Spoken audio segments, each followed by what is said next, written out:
Halo semuanya, kami di sini akan membuat simulasi lampu lalu lintas otomatis menggunakan aplikasi Inilogisim. Langsung saja kita eksekusi untuk caranya. Yang pertama kita masuk ke desain ya, terus kita sini input atau output. Nah gini, lampu merah kan ada 3, kita di sini pasang LED-nya itu 3. Terus setelah kita pasang, kita setting warnanya. Mulai dari bawah, ini dari warna hijau, berarti ke atas hijau, kuning, merah, merah, kuning, hijau. Ini on color, berarti saat itu kita ubah warnanya ke warna hijau. Untuk tengah, kita ubah ke warna kuning.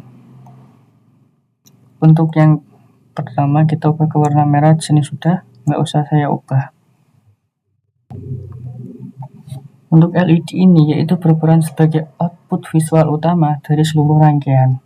Dan sifatnya itu pasif, artinya LED hanya akan menyala ketika menerima sinyal logikanya itu 1 dan akan mati ketika menerima sinyal logika 0. Dengan kata lain, LED tidak punya keputusan. Untuk selanjutnya, kita masuk ke wiring. Kita masukkan di sini splitter, kita taruh di sini. Terus di sini di propertiesnya fan out kita ubah jadi 3. Enter, terus di sini bit width-nya kita ubah jadi 3. Kita juga enter, dan appearance di sini kan left, kita ubah ke legacy. Setelah kita ubah ke legacy, kita hubungkan ke LED.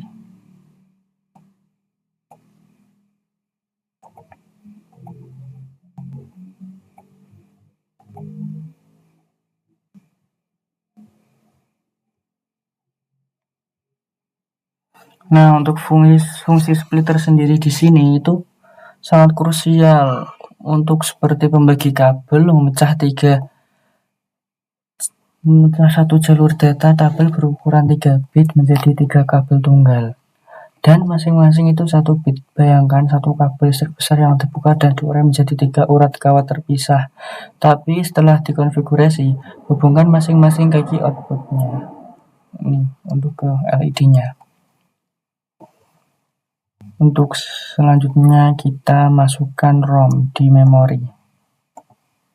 ROM kita taruh, address bit width kita jadikan 3.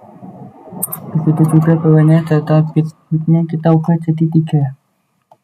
Oke, kita enter, terus kita hubungkan ke splitter di sini. Nah, ini teman-teman. Fungsi ROM itu untuk menyimpan urutan kode. Kodenya ini nanti kita akan tulis di akhir.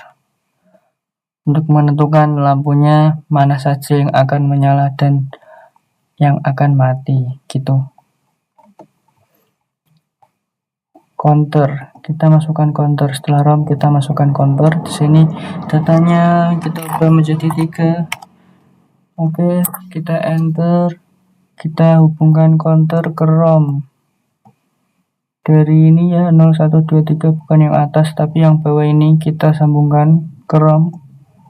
Nah, oke. Otomatis di sini yang splitternya yang kabel terhubung ke LED-nya berubah menjadi warna hijau.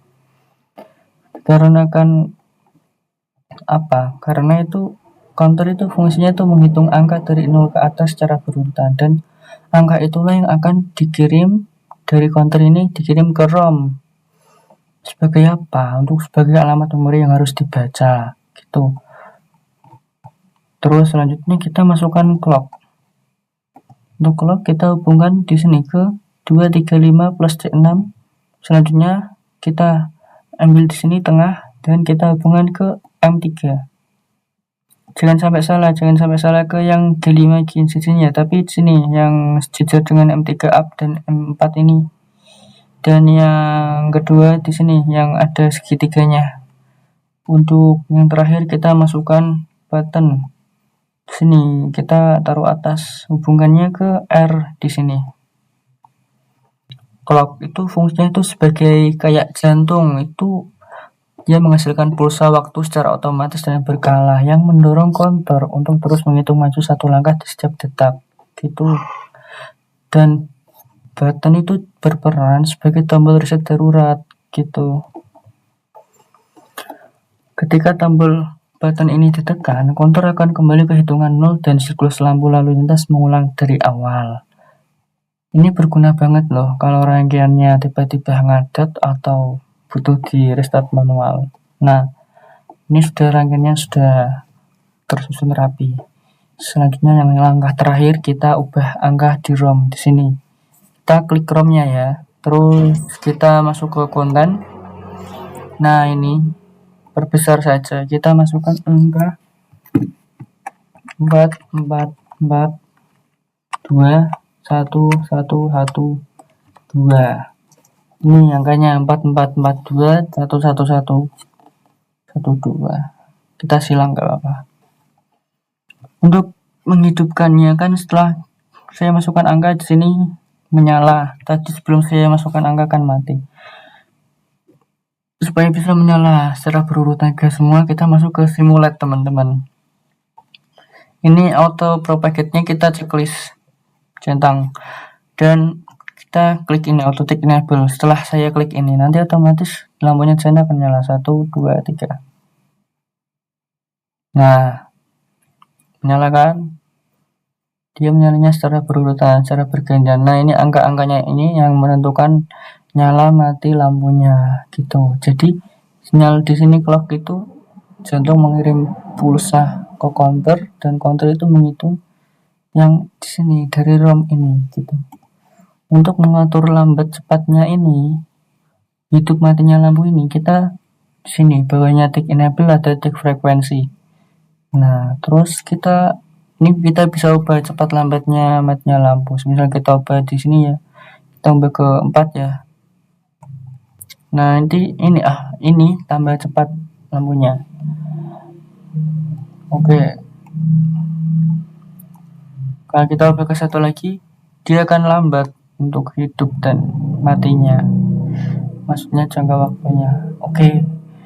Sangat mudah kan untuk membuat lampu lalu lintas otomatis di aplikasi Logisim. Cukup sekian ya tutorial dari kami. Apabila ada salah mohon maaf. Dan nantikan video-video tutorial selanjutnya.